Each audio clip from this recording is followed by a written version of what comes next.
I'm Mike with River King Outdoors and your fishing report. Before we get started with that, just a couple of things. Our camera had took a crap, so we're using the webcam here to put this fishing report together, and we're coming to you from the lodge. A couple of promotions I want to get to that we are running this year for our fishing guide side of the business. We are offering our all-inclusive lodge and fishing packages in addition to our charters, our single-day charters on both bass boat and drift boat. Last year, at the new lodge, Riverfront Lodge, right here on the Colorado River in Bullhead City, the hunting lodges just went so well that we decided this year we're going to offer them with fishing packages. So what it is, 3 days, 3 nights, all inclusive, all of your high-end cooked meals. We're talking the food is fantastic. The only complaint we get about the food is that we serve too much. So all that's inclusive with some booze, your snacks, your drinks. All you got to do is show up with a heartbeat and your fishing license. Normally, that is $1,800 each angler for 3 days, 3 lakes: Lake Mead, Lake Mohave, and Lake Havasu. We're going to run a special to launch this. So what we're doing, the first 2 reservations of 2 anglers, that means 2 groups of 2. So the first 2 groups to reserve with us is going to get $300 off each. So that's going to be $1,500 per angler, fishing 3 lakes, 3 days, all inclusive. Also, you're staying and private rooms, private showers, private bathrooms. It's 3-story lodge. You're staying right on the river, so even after you're done fishing for the day on the lakes with me, if you still haven't got your fill, we do have john boats and kayaks where you can be fishing right out there. Great bass fishing there and all up and down this river here. So you get 3 full days of basically fishing your brains out. Getting cooked very good meals, hanging out here in our bar with Widge and the cat you can see in the background, and which overlooks the water here. You've got a fully stocked bar here, all your sports on your TVs here. Also, I'll flash some pictures here of the rooms and all that, but you can go to the website right here and let me fix this camera a little bit. All right. And you go to the website here, and for more information, photos, pricing, you give us a call, get that reservation in.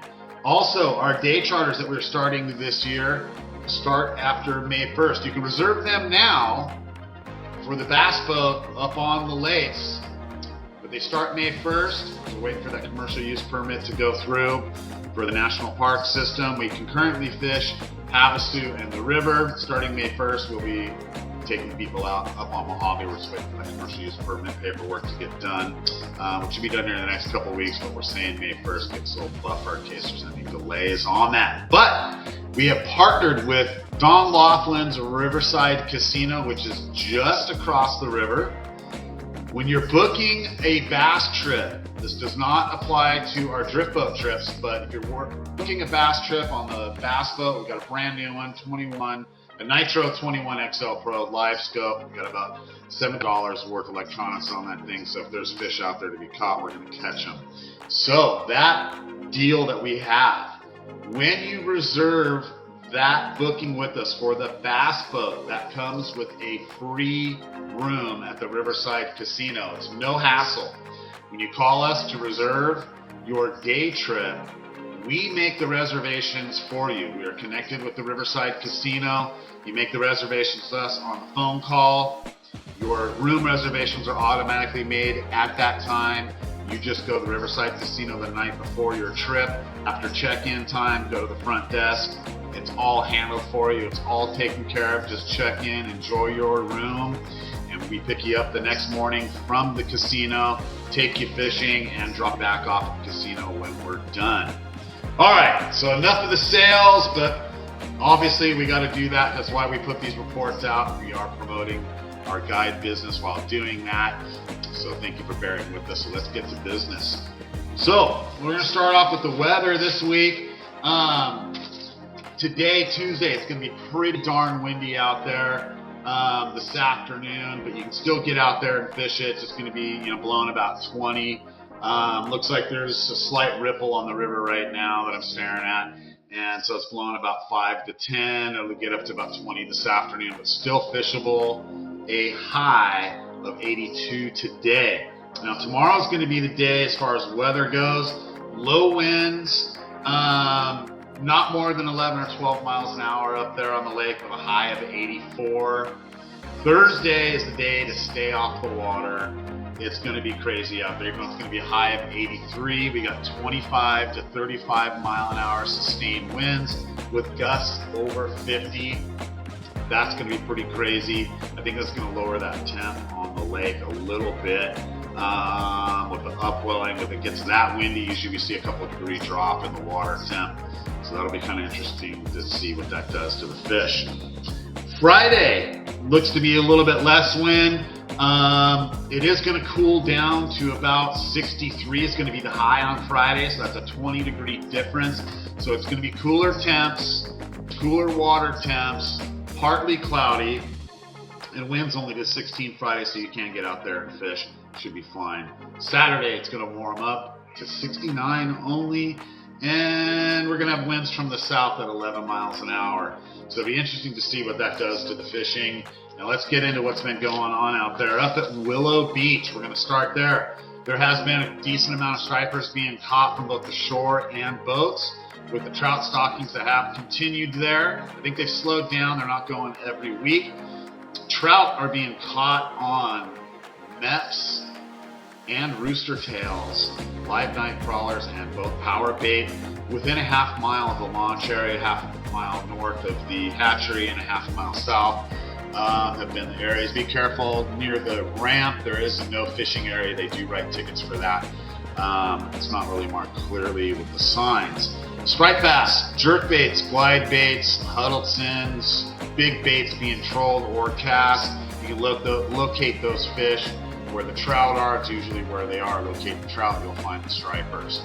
Further on down the lake in the Cottonwood Cove area, we got water temps running at about 60 to 62 yesterday while we were out there. We've noticed that a lot of the fish have moved off of the beds or moved off to that staging area with a little bit of the cool down from the high winds and the low pressure system that we had the day before. That low pressure front was a little bit stronger than what was expected. I think that affected the fishing yesterday. We weren't finding as many fish up on the beds. They had moved back out to that deeper staging area in 25 to 30, 35 feet of water. A little bit stingy on the bite. I think that's just a post-front thing. Today, that bite should be a little bit better. And increasing tomorrow with that lower winds, higher temps of 84, that water will warm back up. I think those fish are going to move back up into the shallows. Again, Thursday is going to be, a no-fish day with gusts up to 50 miles an hour. I don't want any part of it. I don't think you do either. And that is the bass and smallmouth in the Cottonwood Cove area. Striped bass has been a little sketchy up on the lake. There are some guys getting them deep trolling out in 80 feet of water, locating those fish in 30 to 40 feet of water. However, fishing in 80 to 100 feet of water and trolling A-rigs, glide baits, swim baits, casting jerk baits when you do see those fish closer to the surface. That bite's been pretty tough. Now, moving further south to the Catherine's Landing and Princess Cove area. Sorry about that. Fishing has been pretty darn good for the largemouth and smallmouth. It did slow down yesterday. That was post front. Expect that to get going again. Again, those fish, we're noticing a lot of empty beds and fish not really up in the shallows at all. We weren't finding any up in the shallows like we were the previous week. Those fish have moved back off due to the front, due to the water temps cooling down in that 59 to 61 degrees range. And we're up in that 64, so those fish have moved back out into 30, 40 feet of water. We're picking off a few yesterday, but the bite was definitely stingy. It wasn't a 20, 30 fish day like it has been for the past 2 weeks, but we expect that bite to improve. Now, we expect them to start moving back up into the shallows on Wednesday with those warmer air temps, a high of 84. We think that's going to bring the water temps up a little bit. The air is going to be a little warmer today, so we're looking for those temps to come back up. The fish should start staging back up in the shallows and getting a little bit easier on the bite. Now, stripers. Getting reports from some of the guys trolling out there. One day good, one day bad. Not big numbers of fish, but they are getting big fish. Trolling A-rigs, glide baits, swim baits, jerk baits, those types of deals. Anchovies off the shore have been okay. I've heard of a few guys getting them, but not very many. Again, that should pick up with this warmer weather. Now, further down in the Laughlin and Bullhead area on the river below Davis Dam, that bite has been pretty darn stingy. Trout stockings have stopped for the season from the Willow Beach hatchery down here. I have not heard from the city if they're going to continue to get trout elsewhere and continue the stockings on the river. However, the bite is starting to pick up a little bit for striped bass from the shore with anchovies, salted anchovies, jerk baits, glide baits, swim baits, the normal characters getting the fish. There's been some big ones being caught, but not a lot of numbers of the smaller school-sized fish. However, we are expecting that bite to definitely start picking up with the warmer temps, lower winds down in Havasu area. That's going to send those fish back up river here to spawn. This is where they spawn, up in this area. They do continue to hang out for the summer. That is any time now. That bite is going to pop. I'm hoping by the weekend that bite gets going with the warmer water temps down in Havasu, sending those fish up. We just need those fish to migrate up here to start catching numbers. Now, you can pick off some of those bigger females. A lot of those have moved up here. The smaller males have not. And that's why you can get skunked one day and go catch a 15-pounder the next day. We encourage you to get out there, keep fishing, and get on the fish. Now, again, if you're interested in booking with us, that website that's been on there this whole time, go ahead and click that. And there's the contact information and the pricing and all the info. Again, remember, first two groups to reserve with us for the lodge, sorry, I had a little brain fart there, $1,500 a piece instead of the $1,800. That's $300 off each person, save $600. Again, that's for the first two to book with us, and after that, it is back to the $1,800 per person for 3 days, 3 nights, 3 weeks, 3 lakes. We call that the Triple Crown package because we're going to fish Mead one day, Mohave the next, and Havasu the next. We're going to hit it hard all 3 days, and then you can fish your late afternoons into the evenings away out in front of the lodge here on the river, or you can sit out there and enjoy some cold ones and watch the people watch the scenery. All right, folks, thanks for tuning in. Please like, share, and subscribe. It helps the channel, and we'll see you guys again soon. Thanks.